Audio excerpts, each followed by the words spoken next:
challenging because of these regions, and one must be very, very careful in identifying, you know, all these things to execute a proper surgical plan. Now, what can be the reasons in the persistent frontal sinus surgery? Persistent frontal sinus disease. This case, the next case is a revision frontal sinus surgery, where the surgeon has done earlier reasonably good frontal sinus work, but given scarring, left some cells and ultimately led to the frontal sinusitis, which has become symptomatic. So there are so many reasons why frontal sinus is considered challenging, and these are the reasons for the persistent disease in the frontal sinus.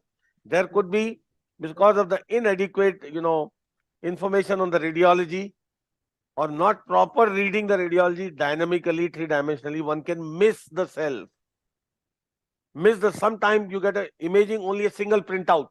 Majority of the time patient bring, once it comes from somewhere, gets a single printout, which is of practically no use, no use at all. You have to get the radiology again properly 3D dynamic, so that you don't miss anything. Missed cells are the most common cause.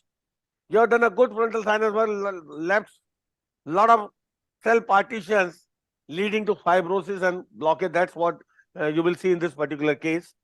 Lateralized middle turbinate, if it is floppy, we saw yesterday, and we had to, address the turbinate in both the cases because they were pneumatized floppy, and they could lateralize and block the access to the frontal recess or the ethmoidal access completely. And we should not be overzealous in removal of the lateral wall mucosa from the turbinate, otherwise may lead to synechia in the narrow recess. Circumferential stenosis of the frontal sinus, excessive denudation of the mucosa. This is one of the major regions.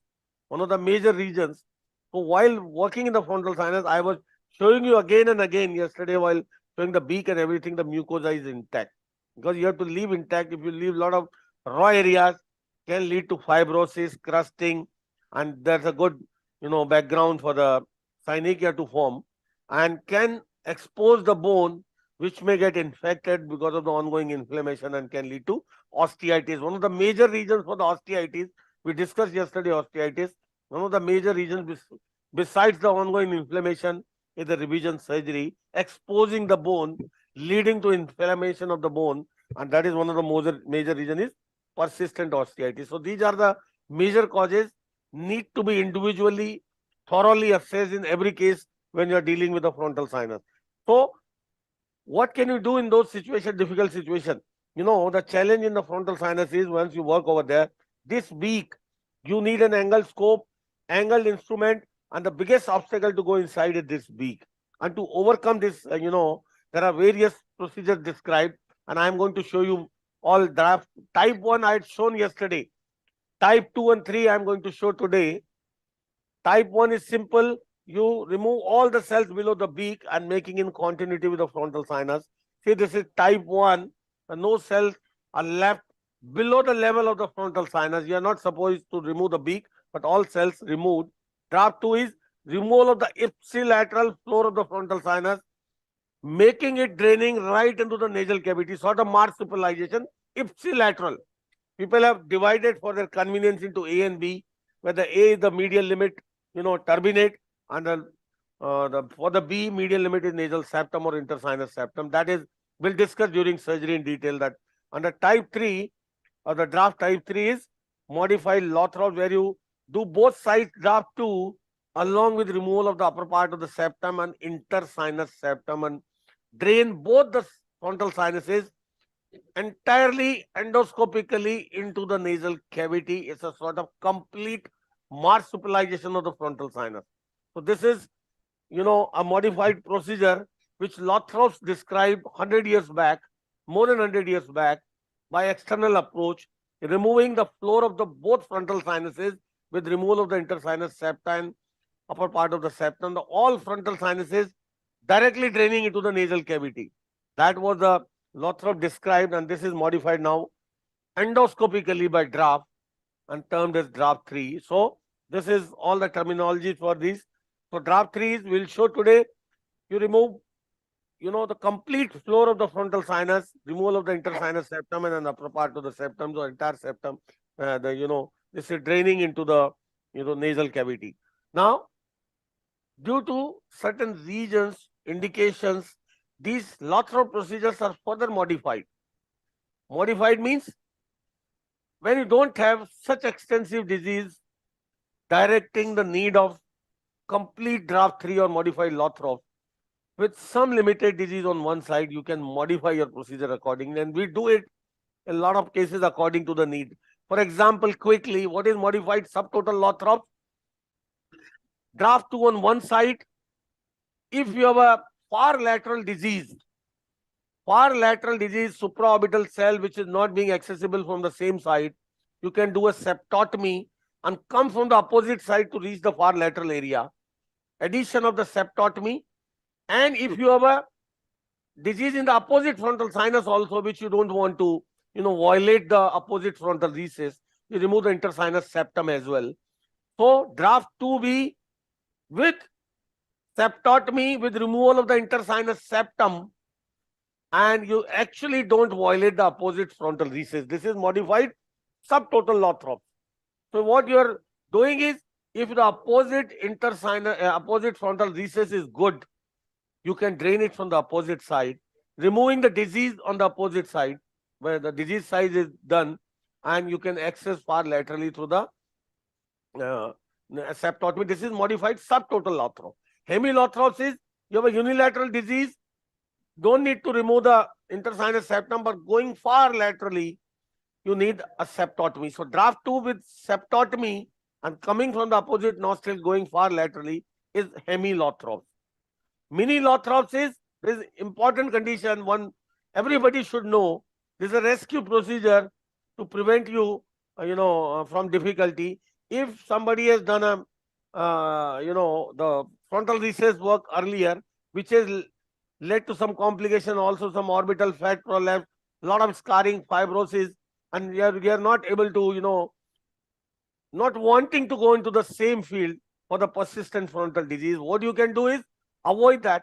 Go to the normal virgin side, do a draft 2B, opposite side, normal side draft 2B, and remove the intersinus septum and drain the diseased sinus to the opposite side. Rather than going into that, already difficult frontal recess because of the previous surgery. So that is modified mini Lothrops. You have to understand each and every modification, and accordingly you can use them for the particular indication. Central Lothrops is for like certain, intersinus septal cells, when you have a bigger problem in the central and both central part and both frontal recesses are good. Why to unnecessarily violate the normal frontal recesses? You can work in the central by removing only the floor in the central and draining that intersinus septal cell and communicating with the both frontal sinuses from midline without violating the frontal recesses on either side. So these are the modifications one must be aware of. Another process, which was very common earlier, these days more and more uncommon because of the advancement in endoscopic surgical techniques, is trephination. Trephination is making external opening into the frontal sinus, and you can use it for many reasons. Sometimes you have a difficulty in identifying frontal recess. You can make an opening from above and put some dye from there to locate the frontal sinus. In excessively lateralized mucoceles, to get more access. Isolated type 4 cell, you are not able to, do the draft from below and not able to excise that, you can come from above. So with any draft 2 or 3, you want one more hand, one more port for tumor removal or anything, or CSF ligand. So it gives an additional port to the endoscopic surgery and can be used for some time for post-operative irrigation as well. So trephination is done in the medial part of the frontal sinus, roughly 1 to 1.5 centimeter from the midline of the glabella to enter into the frontal sinus. This all depends upon the anatomy of the frontal sinus. Get a X-ray Caldwell view of the frontal sinus and you can mark that area where the frontal sinus is, so you can exactly do the trephination in that area. But this is one of the useful procedures. You can carry on. Maxillary sinus, I can leave here for the later. So these are the important procedures, I can say. one must be well versed with, being a frontal sinus surgeon to these procedures. So our case is ready. Anything before you want? Any questions or anything? Hello? No, sir. Do we go ahead with the surgery? Yes, sir. Okay. Huh? Okay. Lastly, I want to show you the CT scan of this patient which we are going to operate. See this. Why we are doing planning a extended frontal sinus procedure for this patient. See this. This is an operated patient. See, a reasonably good sinus surgery has been done. Reasonably good sinus surgery is done with some mucosal, edema in the frontal sinus. With good openings, it can work with a good irrigation without doing anything. Now see what is happening anteriorly. That's the middle turbinate. See the cell left behind. The big cell, the agar cell left behind far anteriorly. See this? Far anteriorly, this cell, see this is the agar cell far anteriorly. And these are multiple cells in the anterior ethmoid which were left behind.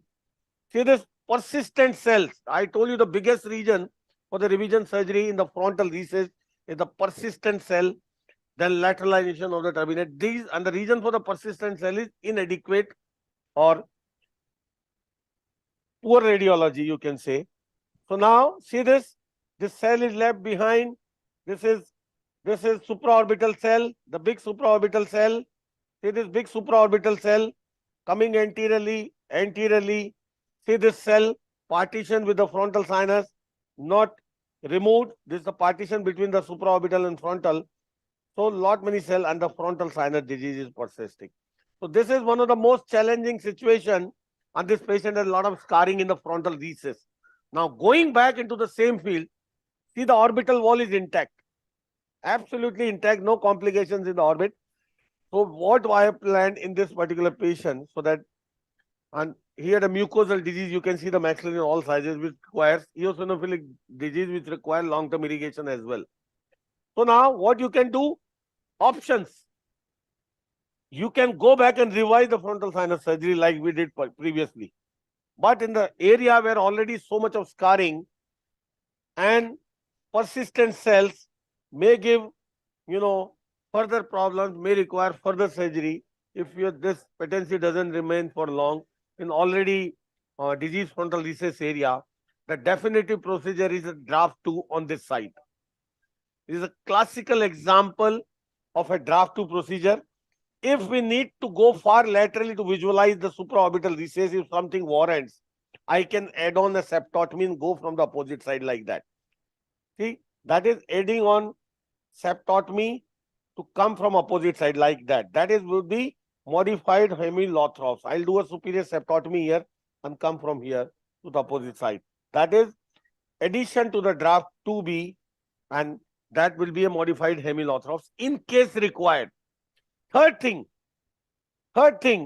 had there been some more problematic situation at the frontal recess area where the previous surgeon might have given an orbital prolapse or something. See, somebody which is not good at frontal sinus surgery giving problems may give complications although in the vicinity, may have got disoriented, whatever, and may have opened the orbit, threat prolapse, and given more problems. I would not go from this side and I would execute a modified mini lothrops. I would not go in this frontal recess and I would go from the opposite side, remove the intersinus septum and drain into the opposite side. But this is not indicated in this case because it is not a frontal sinus which is problematic. Problematic is a lot of cells left in the frontal recess. This frontal recess also, requires proper address, and that is why the indication for this particular patient is a draft 2 on the same side. This is a classical example, I'm going to demonstrate. The next case is one of the most difficult situation one can come across. That will be for draft 3, which I'll discuss later. So this is a proper draft 2 situation, which is required, and I'll show the, various ways of, I'll tell you the landmarks to be taken into consideration for draft 2 and the surgical technique for draft 2. This is not a difficult procedure. Rather, I tell you, draft procedures are much easier. You work in the most safe area. There's no critical structures in the draft 2 when you do. Only thing is your skull base that you have to define behind first as a first olfactory neuron. Okay?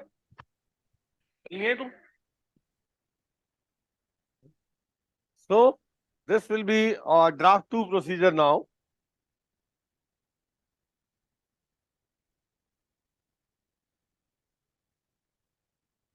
This is a special session on frontal sinus. As people, I have, personally met so many people yesterday demanding more and more frontal sinus because they always, find difficulty in frontal sinus. So I kept, initially